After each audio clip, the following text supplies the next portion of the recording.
Alright, through the magic of the internet, I have certified Brown & Sharp replacement parts. So these are a bunch of the pins and the rollers. Thankfully they come in packs of 10, so this supply should keep me occupied for quite a long time. One of the items I purchased is a new plunger seal. And this is what that turret, that air ride suspension. So this is the tube that had that spring in it. There's where the pin was. So this threads in to this, and there's a little pin right there that you gotta knock out. And I tried to just get it out with a screwdriver, and you're not supposed to do that. So I just gotta touch that up with a file. Throw the new seal on. This is the one that came out. This one looks more, this one's a rubberized seal. And the one they sent looks more like a cork type seal. So I'm sure this will seal a lot better than this one. So I guess we're going to find out here. So let me button this up and we'll see how it is. Alright, so there is the plunger washer installed. And if you've watched my previous video, this is the turret spring. So this keeps all the tension on the turret. So that's what goes in here. Like so. So hopefully this new plunger will allow it to soften a bit more than previously, and I think it will, because it seems to be a bit thicker anyway, so we'll call that good. Alright, so we got that shaft mounted back in. Plunger seems to be working. It is hitting pretty hard still. I'm not sure what else I need to do to it. I've got it adjusted here so the air escapes and it can suck in air when it needs to, but it still seems like it's pretty hard hitting down here on the cam. I also installed a new roller and a pin there, because the old one had some pretty good wear on it. You can see it riding right there. So I knew it needed a new one of those.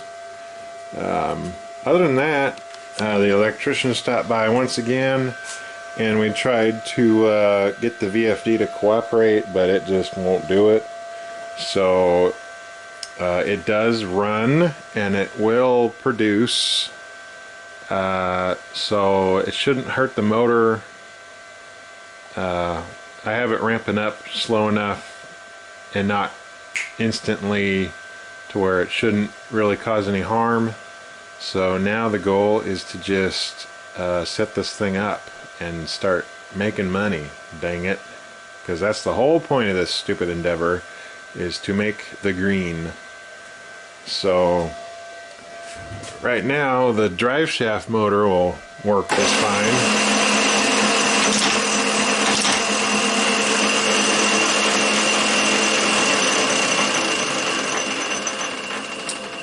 Drive shaft motor will work, but our spindle, we have to turn the switch on here, and we got to go to the VFD and press run.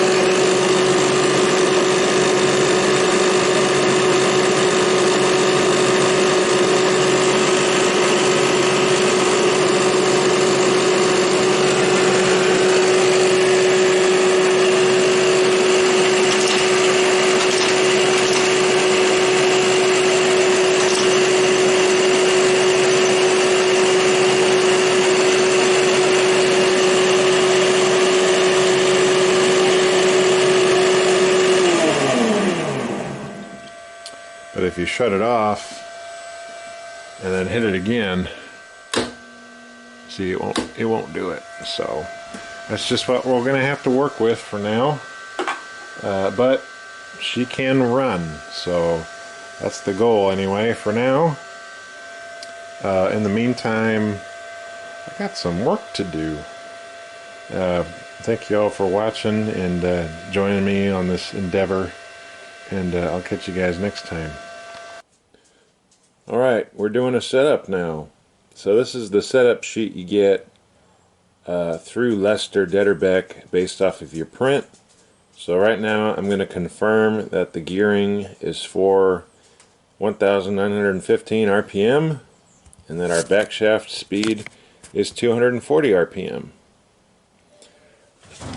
So we're going to come to our handy dandy chart here, and we're going to look for 915. We need 49 and 46 gear ratio. I don't know if we are that, actually. Okay, 49 and 46.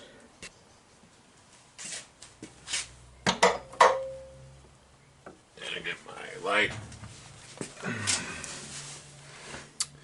So these two bottom gears are a 49 and, pardon my angle here, and 46. So right now, when I turn that motor on, my spindle should be running at 1915 RPM. And based on my little RPM gauge, it's only running about 1600 RPM. So I'm going to try one more thing with the VFD I found on a YouTube video, and then go from there. And up here is our drive shaft speed. So we have a 56 gear and a 39 gear here. And so on our chart, we have 5639, and at 915 we should be running at 340. But according to my setup sheet, that back gear should be spinning at 240. So I tried doing the 235 here, so close enough, but I don't have a 64 tooth gear. So right now we are running a little quick on our drive shaft.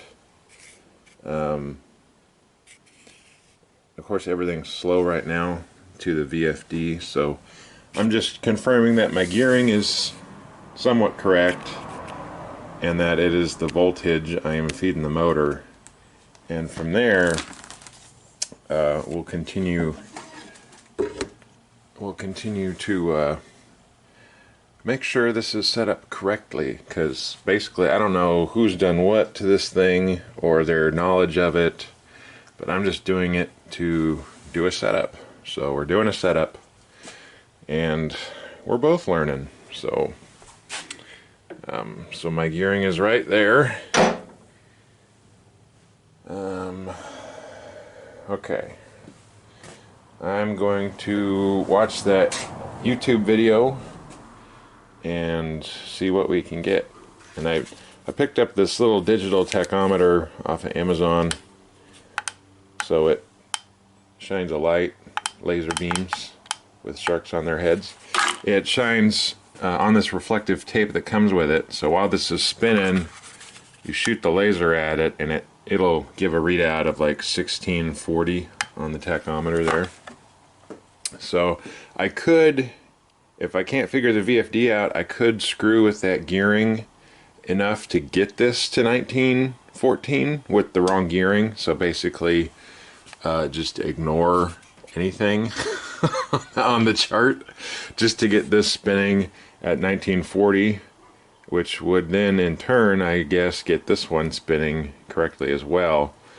I did set the RPM on this rear motor for the drive shaft with the piece of tape there, and then shown it like that so I could get this one correctly dialed in. But I'm not really sure I should go off of the RPM because it does spin a bit fast for what it does. So anyway, we're just going to try that VFD setup I saw, and if it works, then I'll put it in a link down below for anybody else who bought a Chinese VFD.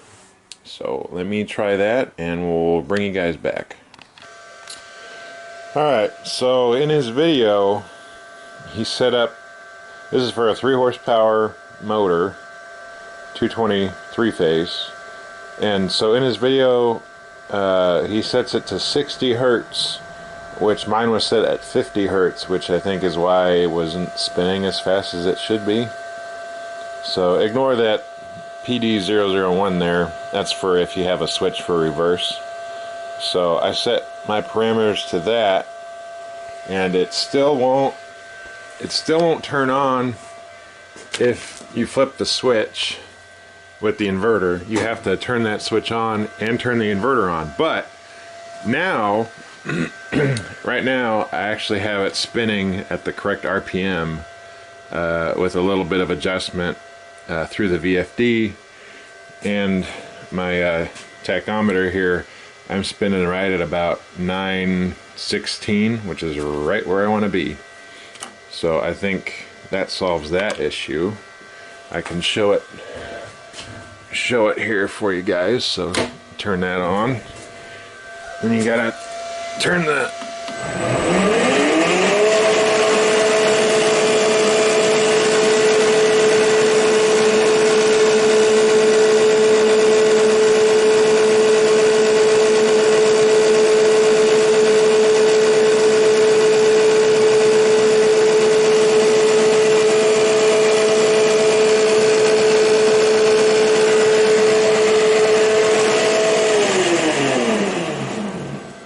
So one problem solved. So now I need to double check this one's VFD and make sure I'm putting out 60 hertz and get that motor adjusted so everything can be together.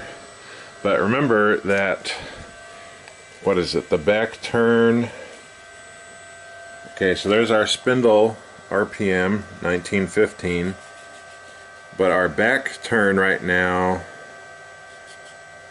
I want to say, oh gosh, I just forgot. Alright, well, let's look again. Let's look again. Quit yelling at your screen, I don't know, I'm sorry.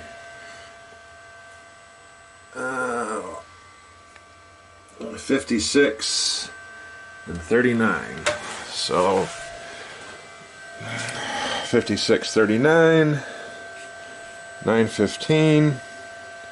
So our drive shaft is spinning 340 RPM, which is quite a bit faster than what the setup says. Setup says we should be near 240, which at 235 is about as close as I can get here.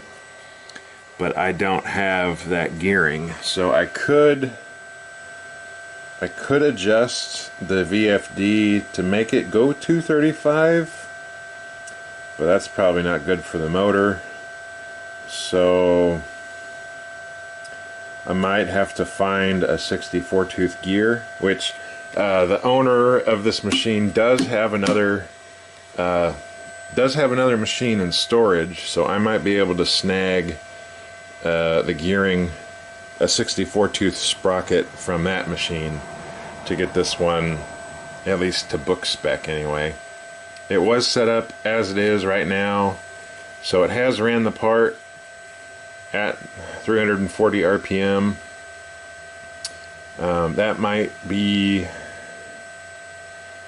the reason why when I go to cut my tool off from the material, it leaves a nub on there because it's feeding too fast. So that might be a problem. later down the road anyway. So we have that to go off of now. But I'm happy that the spindle is at the proper RPM, so I am not too worried about now. What am I talking about? I'm not too worried about that right now. But in the meantime, need to get this one spinning having the right amps and all that. So I will focus on this one next, and I'll bring you guys back then here. But ignore, it says it's going to be rotating at 2040 RPM, but right now it's at 58.3 hertz. That gets me that 1915 RPM right now, and I forgot how to get it to where it shows the voltage, but right now I'm just happy the motor is spinning correctly. So next I have to focus on the Tacho and get this one set and working, and then I gotta set the turret, and I gotta put in my form tool, I gotta put in the box tool, then we gotta take a cut, and then I need what I need to do is I need to check my fluid. Need to drain it, and I think there might be a little bit of organic goo down in there we'll have to clean out, but we'll just check that before I pump it up into my pretty clean system here, and we'll go from there. Alright, let's get that the drive shaft turning correctly here. Okay, so for a VFD you need the RPM of your motor, cycles, the voltage, the amperage. So this is for the 3rd horsepower motor. And for the Tacho here, you have to go into parameters and you have to tell it what is what here. So after you tell the VFD what kind of motor it is, then you're pretty much good to go. But right now I have it set for 57 hertz, I believe right now, and that's given me just about 1684 RPM on this motor here. So that's correct. That'll be correct. The issue here is that this drive shaft is spinning pretty quick, and I remember it spinning pretty quick when I first started in this endeavor. So where am I at here? 915. So I am spinning at 340 right now, and I'm supposed to be spinning at 235. And you want to follow what they got, because they also take into consideration your tool wear and all that. So I'm going to be burning through my tooling a lot faster if I'm turning at 340 RPM rather than the 235 here. So the only way, or even 285 might be even better. A 60 and a 35. Oh, what do we got here? Oops. Get back here, light. I'm pretty sure these two are 60. Yeah, there's a 60. And a little one here. A 31. 28. Now that's where it should be. Is it already on? Is it on the machine already? Now it's got a 39 and a 56. So I am missing a 35. Is that what I'm trying to get? So, and on this, I need to clean this cabinet, but it tells you what gearing you have in each pocket. But right now I have 260 gears here. Maybe that one. Oh, there's a 35. Hot diggity dog. So there's a 60 and a 35. So we can change those out and we can get 285 RPM rather than the 340, which is way too fast. So let me switch that out here. And it should be, I mean, pretty straightforward. You undo your 2 bolts, and these might be left-handed, so I'll have to, you know, be careful. Pop those gears out, put the 60 and 35 in, and turn it back on and see what we get here. And I would love to, you know, run it with this cover open, but actually, I think I just did. Oh no, I didn't have the spindle going. That's the key factor. If I had the spindle running, this thing would just be covered in oil. So let me switch out those gears and we'll do the closer to correct version here. Alright, so there they are. I still gotta put the bolt in the bottom one, but those are just regular right-handed threads, and then you got this little washer guy, and they were nice enough to put this counter bore in there, so when you put it on there, watch me drop it, when you put it on there it stays, and then you get your bolt here and slip it in. And these were only they weren't over torqued, they're just, you know, you want them snug. You want them snug here.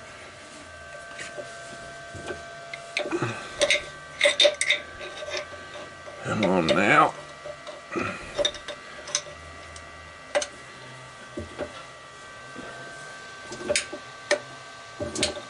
Okay. So, there's that. That's pretty straightforward.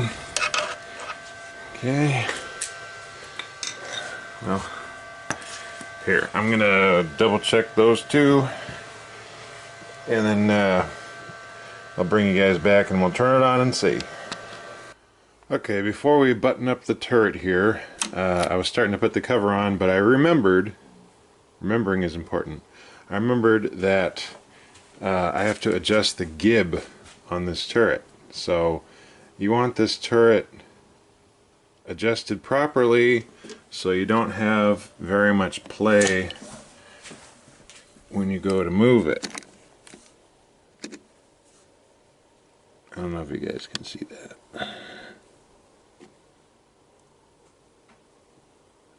I have just under a thou of play. And you also, I have the spring out of it, but you also want it to be able to move. So I know this one has, when I was cleaning it, it has a slight bit of wear in the gib up here, which is understandable for an old machine. So when I had it off, I Scotch-Brighted, gray Scotch-Brite, no wait, white Scotch-Brighted the ways, and then I took a stone over it and stoned them just to inspect them and give it a clean bill of health, basically, because I wanted to know that this won't be sticky. So once those gibs are properly adjusted, they'll also wear in a little bit too, but that also will help slow this turret down and give this plunger an opportunity to do its job, because before this was loose, so it would just smack and this wouldn't really do anything. So right now with these adjusted, it very nicely coasts on that pocket of air as it goes in and out for tool changes. So alright, let me button this up. Again, you have a gib screw here, and you have a gib screw. Oh, where is it? Right there. That flathead right there. So you have to loosen that flathead and then drive this one in, and it's a wedge, and it pushes that wedge further in up against the ways. And so now your turret is perfectly in line with your spindle. So that also would cause chatter in your work. It might alter your diameters a lot. So this way, with the dial indicator there, you know that your turret won't be wandering when it's trying to use its box tool. So I think that's what I had an issue with the last time I tried doing this at work, is because I didn't have the gib properly set. And so when I first started, this thing had like 10 thou worth of slop in it. And right there I got maybe 3. So I need to do a bit more adjusting and then move it and adjust it and do all that. But anyway, that's kind of the basic rundown of how you do that. So let me adjust this, and then I'll put the cover on the turret here back on, and we'll actually start doing something. Alright, if you watched the last video, I showed off this arm here, but I forgot this spring back there, and that allows it to force it back into its position. So when it's doing a deep hole, it'll spring that out and prevent that turret from rotating, and then it'll spring back when it's done. So it's not necessary for my operation, but I wanted to just put it back in so I don't lose it later down the line when I might need it. So that's all buttoned up. I just gotta lock down the plate here, throw the spring back in, put the pin in, put the cover on, and go from there. Anyway, let me do that. Alright, one last thing, because this video is getting kind of long. Alright, properly adjusted, and the plunger's adjusted, so you can hear it.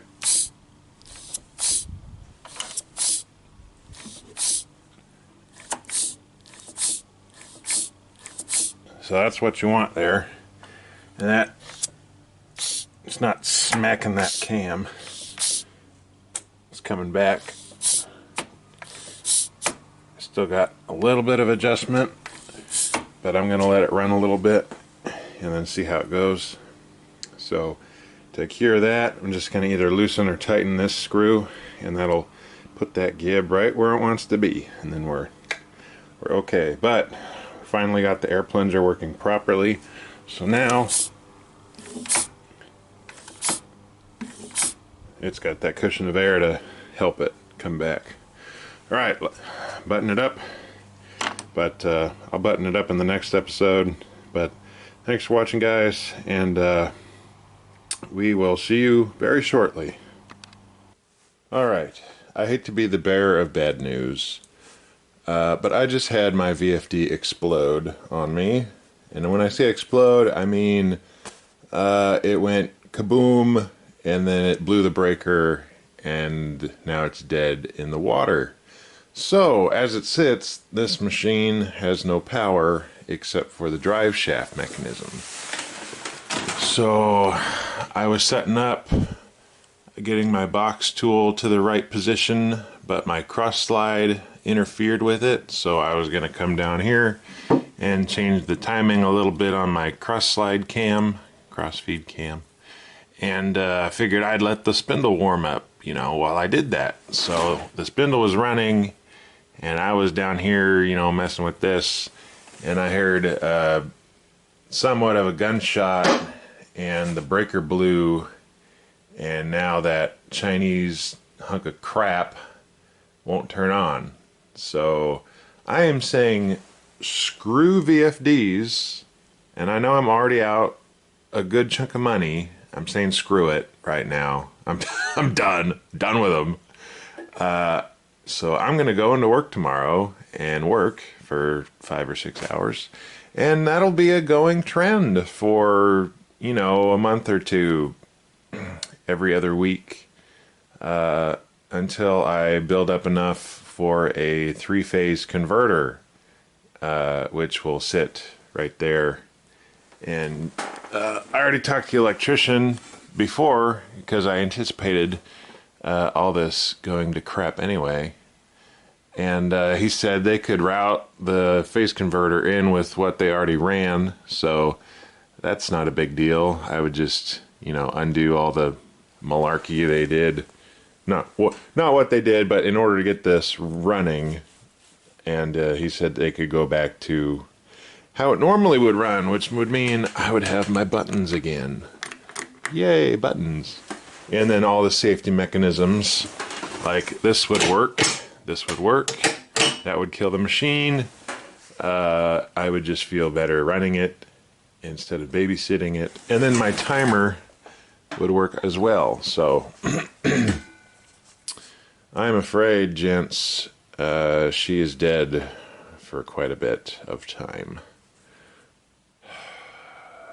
which is frustrating, but at least it didn't do it in the middle of running an order, and now I'm sitting here screwed, and then I'd have to put it all on my credit card and yada yada yada. Anyway, somewhat of a blessing in disguise, but still annoying, and I'm not sure. I might have caused it. I don't think anything I did would have done it, but I noticed my spindle was spinning backwards. So I was like, oh, I'll just, flick the switch. So I came back here. I turned off the VFD. I put this switch saying it was backwards. Turned the VFD on. Spindle was rotating fine in the right direction this time. So I'm not sure if that made the VFD blow. I'm thinking it might have. So it might all be my fault.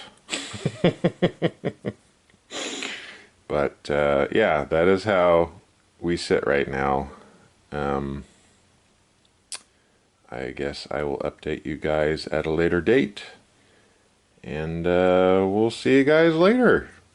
So thanks for watching, and hope you enjoy. And there will be more, but money and all that. So thanks guys, and we'll see you next time.